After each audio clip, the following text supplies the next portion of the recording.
السلام علیکم ورحمۃ اللہ وبرکاتہ۔ کیسے ہیں آپ سب؟ الحمدللہ، آج ہم پارہ نمبر 29 شروع کریں گے۔ اس پارہ کے مختصر خلاصے میں ہم سے اگر کوئی غلطی ہو گئی ہو تو ہماری رہنمائی فرما دیں۔ نحمدہ ونصلی علی رسولہ الکریم، اما بعد فاعوذ باللہ من الشیطان الرجیم، بسم اللہ الرحمن الرحیم، رب اشرح لی صدری ویسر لی امری واحلل عقدۃ من لسانی یفقہوا قولی۔ سورۃ الملک۔ سورہ ملک کی فضیلت۔ یہ سورہ عذاب قبر کو روکنے والی ہے۔ نبی کریم صلی اللہ علیہ وسلم روزانہ رات کو سوتے وقت اس سورہ کو پڑھا کرتے تھے۔ اللہ سے دعا ہے اللہ تعالی ہمیں بھی روزانہ اس کو پڑھنے کی توفیق عطا فرمائے۔ سورہ ملک میں توحید کا بیان ہے۔ اس سورہ کی آیت نمبر 2 میں ہماری پیدائش کا مقصد بتایا گیا ہے۔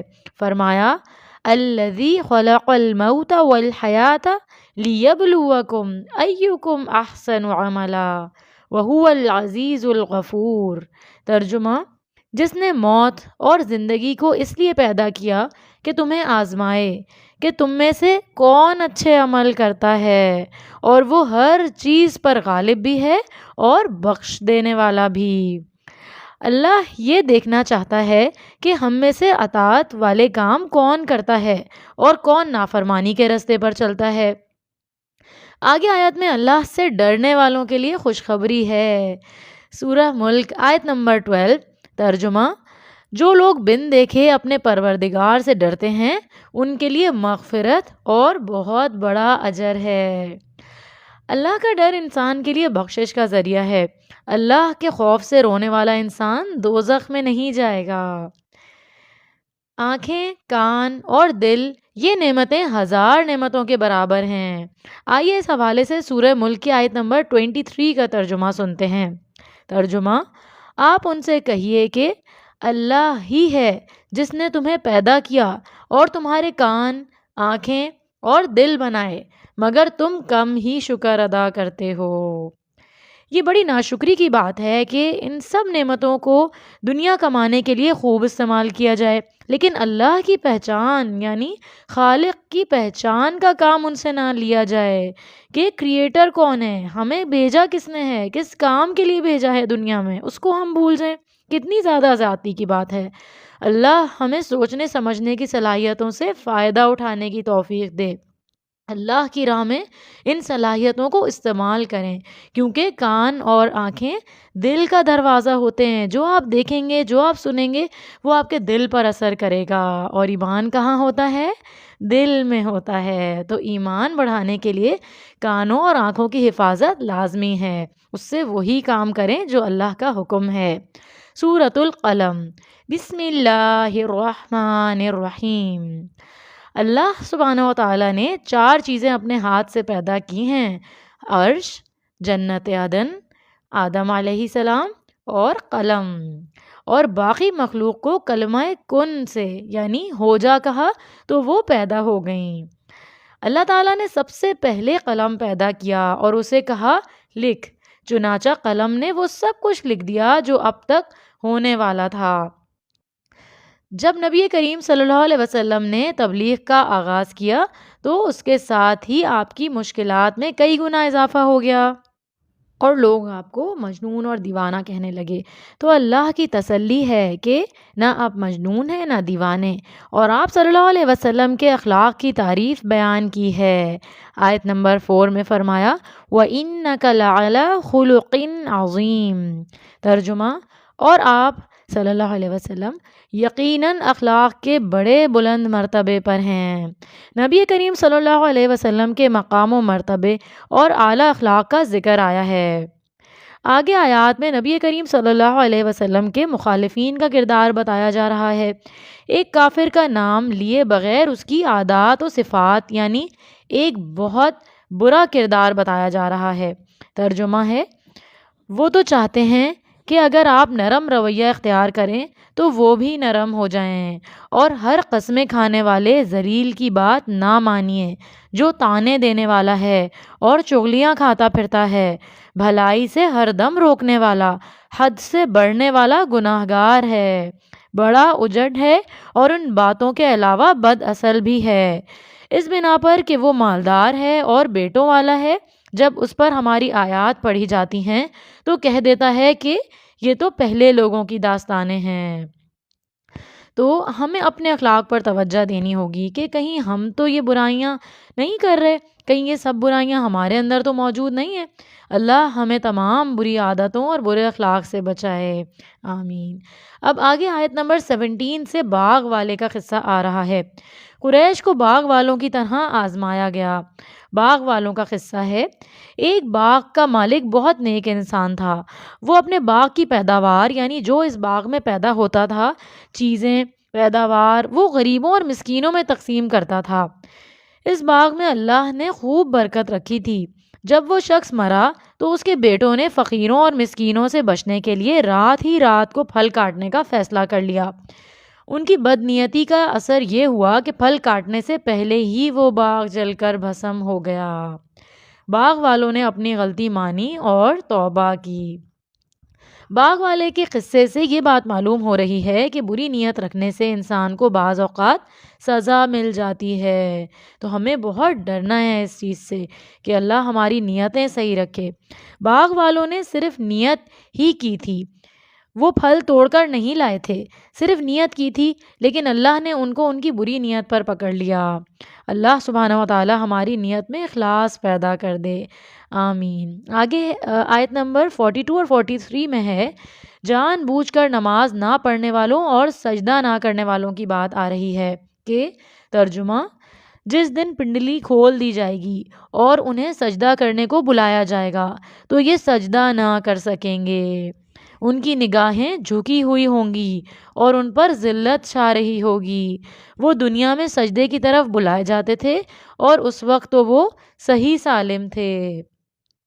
کل آخرت میں جب اللہ سبحانہ و تعالیٰ اپنی تجلی فرمائیں گے تو سب بے اختیار سجدے میں گرنا چاہیں گے، مگر ایسے لوگ جنہوں نے دنیا میں اللہ کو سجدہ نہیں کیا ہوگا، جو دنیا میں صحیح سالم ہونے کے باوجود اللہ کے آگے نہیں جھکتے تھے، وہ قیامت کے دن بھی اللہ کو سجدہ نہیں کر پائیں گے۔ اللہ تعالیٰ رحم فرما دے، اور یہ سب سے بڑی ذلت ہوگی اور دنیا میں سجدہ نہ کرنے کی بھیانک سزا ہوگی۔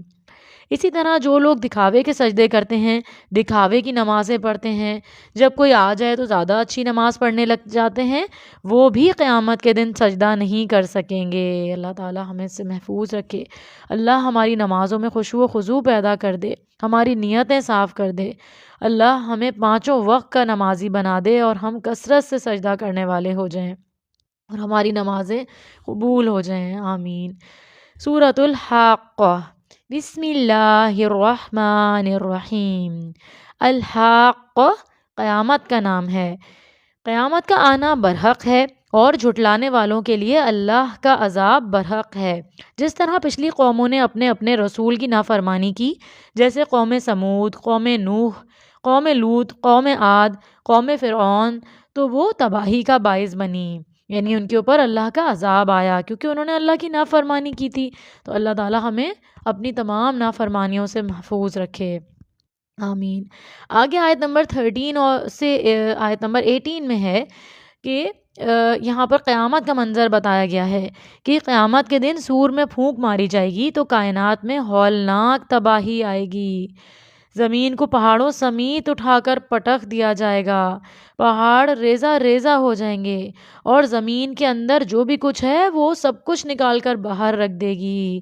یعنی کیا کیا چیزیں ہیں زمین میں، سوچیں، اور کتنے انسان زمین میں جا چکے ہیں، اور زمین بالکل صاف چٹیل میدان بن جائے گی، آسمان بالکل ہی کمزور محسوس ہوگا، فرشتے صف در صف اتریں گے اور اللہ سبحانہ و تعالیٰ سب کا حساب لیں گے۔ اللہ تعالیٰ رحم فرمائے۔ اور اللہ سبحانہ و تعالیٰ کا عرش 8 فرشتوں نے تھاما ہوا ہوگا، جو اتنے زیادہ بڑے ہیں کہ ان کی کان کی لو سے کندھے تک کا فاصلہ 700 سال کے برابر ہے، اور ہر انسان باری باری اللہ سبحانہ و تعالیٰ کے حضور پیش ہوگا۔ اس دن اس کا کوئی بھی راز رب سے پوشیدہ نہ ہوگا، سب کچھ اللہ سبحانہ و تعالیٰ کے سامنے ہوگا۔ اللہ ہمیں قیامت کے دن کی رسوائی سے بچائے، آمین۔ آگے آیت میں دائیں ہاتھ والوں اور بائیں ہاتھ والوں کو ان کا نامہ اعمال دینے کا ذکر آ رہا ہے اور ان کا انجام بھی بتایا گیا ہے۔ سورۃ الحاقہ آیت نمبر 19 سے 21۔ ترجمہ: پھر جس شخص کو اس کا نامہ اعمال اس کے دائیں ہاتھ میں دیا جائے گا، وہ کہے گا، یہ لو میرا نامہ اعمال پڑھو، مجھے یقین تھا کہ مجھے اپنا حساب ملنے والا ہے۔ بس وہ دل پسند عیش میں ہوگا۔ جب کلاس میں کوئی پوزیشن لیتا ہے تو وہ خوشی خوشی اپنا رزلٹ دکھاتا ہے، اسی طرح آخرت میں بھی ہوگا۔ یعنی وہ انسان جس کو نامہ اعمال سیدھے ہاتھ میں ملے گا، وہ خوشی خوشی اپنوں میں واپس آئے گا اور کہے گا، دیکھو میرا کتنا اچھا نامہ اعمال تھا، اور وہ پڑھ کر سنائے گا۔ اب آگے بائیں ہاتھ والوں کا حال دیکھیں۔ سورۃ الحاقہ آیت نمبر 26 سے 31 میں فرمایا، ترجمہ: مگر جسے نامہ اعمال اس کے بائیں ہاتھ میں دیا جائے گا، وہ کہے گا، کاش مجھے میرا نامہ اعمال دیا ہی نہ جاتا اور مجھے یہ معلوم ہی نہ ہوتا کہ میرا حساب کیا ہے۔ کاش موت ہی فیصلہ چکا دیتی، میرا مال بھی میرے کسی کام نہ آیا اور میری حکومت بھی برباد ہو گئی۔ حکم ہوگا، اسے پکڑو اور گردن میں طوق پہنا دو، پھر اسے جہنم میں جھونک دو۔ اللہ ہمیں ہمارا نامہ اعمال دائیں ہاتھ میں دینا، یعنی سیدھے ہاتھ میں دینا، اور الٹے ہاتھ میں ملنے سے بچانا، آمین یا رب العالمین۔ سورۃ المعارج، بسم اللہ الرحمن الرحیم۔ اس سورہ میں بھی قیامت اور آخرت کے دن پر بات کی گئی ہے۔ قیامت کا ایک دن 50,000 سال کے برابر ہوگا۔ آگے آیات 10 سے 15 میں بتایا گیا ہے کہ قیامت کے دن کوئی کام نہیں آئے گا۔ گناہگار آدمی اپنی بیوی، بچوں، خاندان کو فدیے میں رکھ کر خود کو چھڑوانا چاہے گا، یعنی وہ کہے گا کہ میرا سب کچھ لے لو اور مجھے چھوڑ دو۔ فرمایا، ترجمہ: اس دن کوئی جگری دوست اپنے جگری دوست کو نہ پوچھے گا، حالانکہ وہ ایک دوسرے کو دکھائے جائیں گے۔ مجرم یہ چاہے گا کہ اس دن کے عذاب سے بچنے کے لیے اپنے بیٹوں کو فدیے کے طور پر دے دے، اور اپنی بیوی کو، اور اپنے بھائی کو، اور اپنے ان خاندان والوں کو جو اسے پناہ دیا کرتے تھے، اور جو کچھ بھی زمین میں ہے سب کچھ دے کر اپنے آپ کو بچا لے۔ ہرگز ایسا نہیں ہوگا، یعنی کوئی بھی کسی کے کام نہیں آئے گا۔ تو اپنی نیکیاں زیادہ سے زیادہ ہمیں بڑھانی ہے اور ان نیکیوں کی حفاظت بھی کرنے کی کوشش کرنی ہے۔ اللہ تعالیٰ ہمارے نیک اعمال ضائع ہونے سے بچائے، آمین۔ سورۃ النوح، بسم اللہ الرحمن الرحیم۔ اس سورہ میں نوح علیہ السلام کے بارے میں بتایا گیا ہے۔ ہمیں ایک داعی دین، یعنی دین کا پیغام دوسروں تک پہنچانے والے کا بھی کردار پتہ لگتا ہے کہ ایک داعی دین جب کام کرنے کے لیے کھڑا ہوتا ہے تو اس کا صبر، اس کی محنت، اس کی استقامت قابل تعریف ہوتی ہے۔ حضرت نوح علیہ السلام نے 950 سال اپنی قوم کو اللہ کی طرف بلایا اور ہر طرح سے سمجھانے کی کوشش کی۔ آپ کو پتہ ہے کہ پہلے انبیاء علیہ السلام کی عمریں جو ہیں وہ بہت زیادہ ہوتی تھیں، تو حضرت نوح علیہ السلام نے 950 سال جو ہے وہ لوگوں کو تبلیغ کی اور ہر طرح سے سمجھانے کی کوشش کی۔ نوح علیہ السلام نے کن کن طریقوں سے اپنی قوم کو سمجھایا، آئیے اس آیت میں دیکھتے ہیں۔ ترجمہ، آیت نمبر 8 سے 10۔ فرمایا، پھر میں نے انہیں برملا دعوت دی، پھر انہیں اعلانیہ بھی سمجھایا اور چپکے چپکے بھی۔ یعنی بتایا جا رہا ہے کہ حضرت نوح علیہ السلام نے ہر طریقے سے ان کو سمجھانے کی کوشش کی۔ مختلف طبیعت کے لوگوں کو بسا اوقات مختلف انداز متاثر کر جاتا ہے۔ نوح علیہ السلام نے اجتماعی اور انفرادی انداز میں دعوت دی۔ انہوں نے اپنی قوم کو استغفار کرنے کو کہا اور استغفار کے بھی فائدے بتائے، اور کہا کہ اپنے پروردگار سے معافی مانگ لو، بلا شبہ وہ بڑا معاف کرنے والا ہے۔ استغفار کے اور کیا فائدے ہیں؟ وہ یہ ہیں، انہوں نے فرمایا، تم پر آسمان سے خوب اللہ بارشیں برسائے گا اور تمہاری مال اور اولاد سے مدد کرے گا، تمہارے لیے باغ پیدا کرے گا اور نہریں جاری کر دے گا۔ لیکن وہ پھر بھی نہیں مانے اور بالآخر وہ اپنے گناہوں کی وجہ سے پانی میں غرق ہو گئے۔ حضرت نوح علیہ السلام نے کافروں کے لیے پھر بد دعا کی اور مومنین کے لیے دعا کی۔ حضرت نوح علیہ السلام کی دعا آیت نمبر 28 میں فرمایا، رب اغفر لی ولی والدی ولمن دخل بیتی مؤمنا وللمؤمنین والمؤمنات ولا تزد الظالمین الا تبارا۔ ترجمہ، اے میرے پروردگار، مجھے، میرے والدین کو اور ہر شخص کو جو میرے گھر میں مومن کی حیثیت سے داخل ہو، اور سب مومن اور مردوں اور عورتوں کو معاف فرما دے اور ظالموں کے لیے اور زیادہ ہلاکت بڑھا۔ سورۃ الجن۔ بسم اللہ الرحمن الرحیم۔ جنہوں نے قرآن غور سے سنا اور ایمان لے آئے اور پھر انہوں نے اپنی قوم میں جا کر تبلیغ کی۔ آج ہم نے بھی پورا قرآن سن لیا ہے، تو اس قرآن کا ہمارے دل پر کیا اثر ہوا؟ اپنا جائزہ لیں۔ سورۃ المزمل۔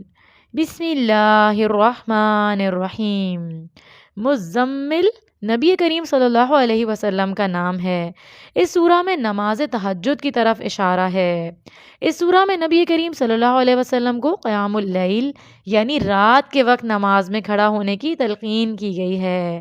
انسان جب داعی دین کی دعوت کے لیے کھڑا ہوتا ہے تو اس کے اندر روحانی طاقت کے لیے قیام اللیل بہت ضروری ہے کہ رات کے آخری پہر قیام کریں، نماز پڑھے انسان۔ آج ہمیں بھی اپنی روحانی طاقت کے لیے تہجد کا اہتمام کرنا چاہیے۔ نبی کریم صلی اللہ علیہ وسلم کو خوبصورت طریقے سے سکھایا گیا کہ دن بھر تو آپ مصروف ہوتے ہیں، مگر رات کو قرآن لے کر اللہ سبحانہ وتعالیٰ کے سامنے کھڑے ہو جائیں، یعنی قرآن پڑھیں نماز میں، اور فرمایا کہ وَرَتِّلِ الْقُرْآنَ تَرْتِیلًا۔ ترجمہ، اور قرآن کو خوب ٹھہر ٹھہر کر پڑھا کیجیے۔ آگے آیت نمبر 17 میں قیامت کے دن کی دہشت بتائی گئی ہے کہ قیامت کا دن اتنا بھاری ہوگا کہ اس دن کی فکر میں بچہ بھی بوڑھا ہو جائے گا۔ اللہ تعالیٰ ہم سب کو محفوظ رکھے اور ہم سب سے راضی ہو جائے۔ سورۃ المدثر۔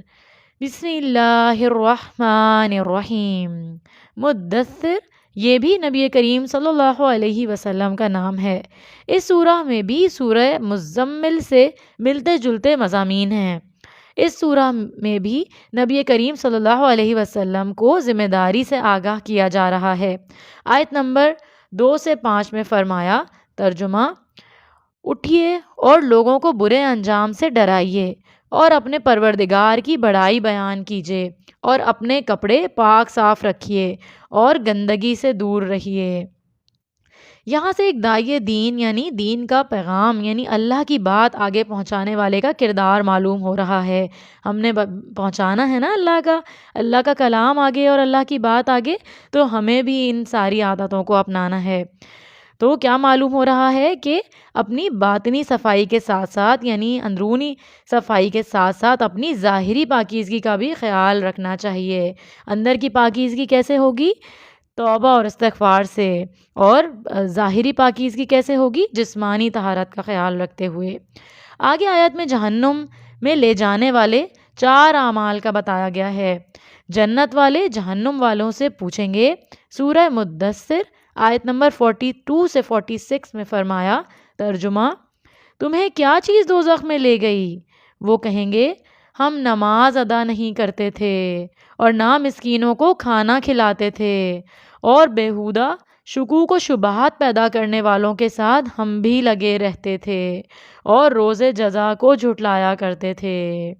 اللہ تعالیٰ رحم فرمائے۔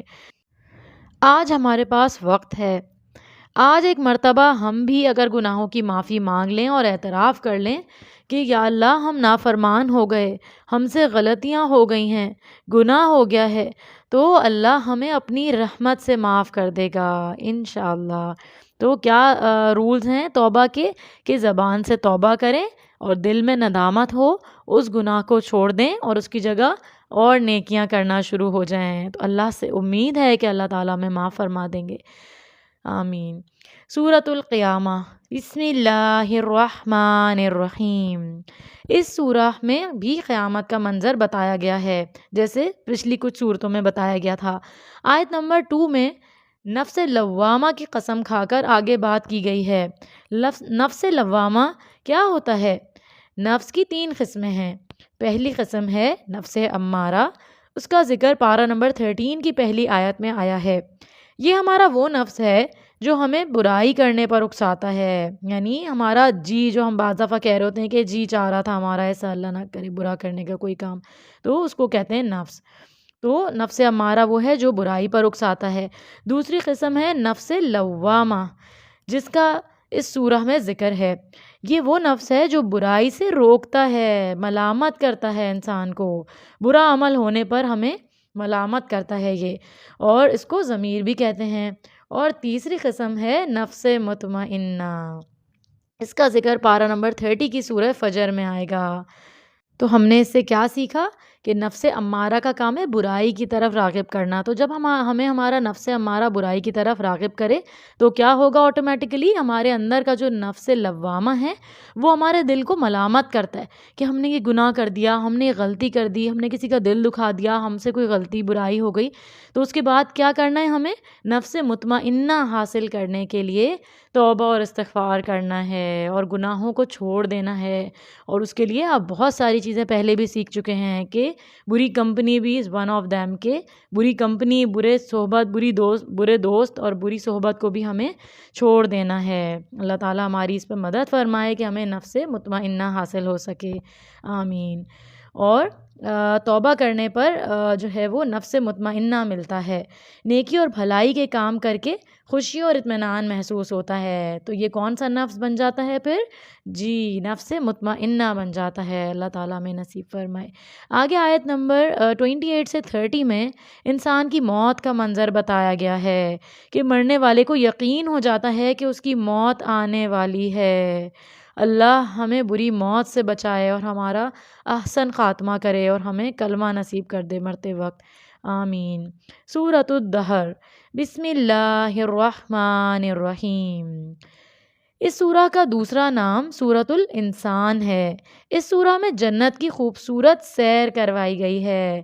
بتایا گیا ہے کہ اس دن جنتیوں کو دلہن کی طرح سجا کر تخت پر بٹھایا جائے گا، نعمتیں ہوں گی، جنت کے مشروبات بھی بہترین قسم کی نعمتیں ہی نعمتیں ہوں گی۔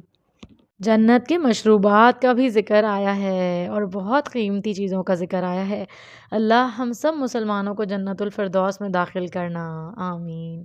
سورۃ المرسلات، بسم اللہ الرحمن الرحیم۔ یہ وہ آخری سورہ ہے جو نبی کریم صلی اللہ علیہ وسلم نے وفات سے پہلے مغرب کی نماز میں پڑھی تھی۔ اس سورہ میں جہنم کا تذکرہ ہے، جہنم کے عذاب سے بچانا، اللہ ہمیں جہنم میں نہیں ڈالنا، آمین۔ اس سورہ میں ہواؤں کی 5 قسمیں کھا کر قیامت کی حقیقت بتائی گئی ہے۔ آیت نمبر 7 میں فرمایا انما توعدون لواقع، ترجمہ کہ جس چیز کا تم سے وعدہ کیا جاتا ہے وہ ضرور واقع ہو کر رہے گی۔ اس سورہ میں ایک آیت 11 بار ہے اور وہ یہ ہے سورۃ المرسلات آیت نمبر 15، وَيْلٌ يَوْمَئِذٍ لِّلْمُكَذِّبِينَ، ترجمہ اس دن جھٹلانے والوں کے لیے تباہی ہے۔ الحمدللہ پارہ نمبر 29 مکمل ہوا۔ انشاءاللہ کل ہم پارہ نمبر 30 مکمل کریں گے۔ کل دورہ قرآن مکمل ہو جائے گا۔ آپ سب دعا میں شریک ہوئیے گا اور دوسروں کو بھی اس دعا میں شرکت کی دعوت دیجیے گا۔ اللہ سبحانہ و تعالی ہم سب کو قرآن کے احکامات پر عمل کرنے کی توفیق عطا فرمائے اور ہم سب سے راضی ہو جائے اور ہمارے دلوں میں سب سے زیادہ اپنی محبت ڈال دے اور اس کے بعد رسول اللہ صلی اللہ علیہ وسلم کی محبت ڈال دے، آمین یا رب العالمین۔ وآخر دعوانا ان الحمد للہ رب العالمین۔ سبحانک اللہم و بحمدک، اشہد ان لا الہ الا انت، استغفرک و اتوب الیک۔ السلام علیکم ورحمۃ اللہ وبرکاتہ۔